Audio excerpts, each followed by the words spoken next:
तर शिवसेनेचे खासदार संजय मंडलिक यांच्या विधानानंतर राजकीय वर्तुळातून तीव्र प्रतिक्रिया आलेल्या आहेत। कोल्हापूरची जनता मंडलिकांना उत्तर देईल असं महाविकास आघाडीच्या नेत्यांनी म्हटलंय।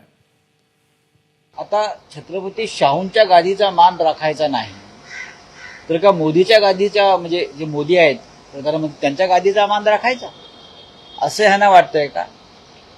पण डुप्लिकेट शिवसेनेनं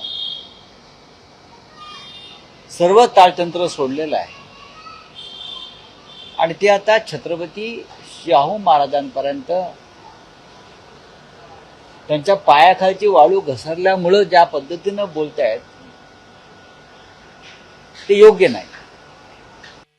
कोल्हापूरच्या गादीचा आदर सगळेच कोल्हापूरकर आज नाही गेले 6-7 पिढ्या करत आलेले आहेत आणि म्हणून इथल्या उमेदवार जे आज महायुतीचे उमेदवार झालेले आहेत त्यांना आता पायाखालची वाळू घसरल्यामुळं आता त्यांचा तोल जायला लागलेला आहे आणि तोल जाऊन केलेले हे वक्तव्य त्यांची मतं आणखीन कमी करेल असा मला विश्वास आहे।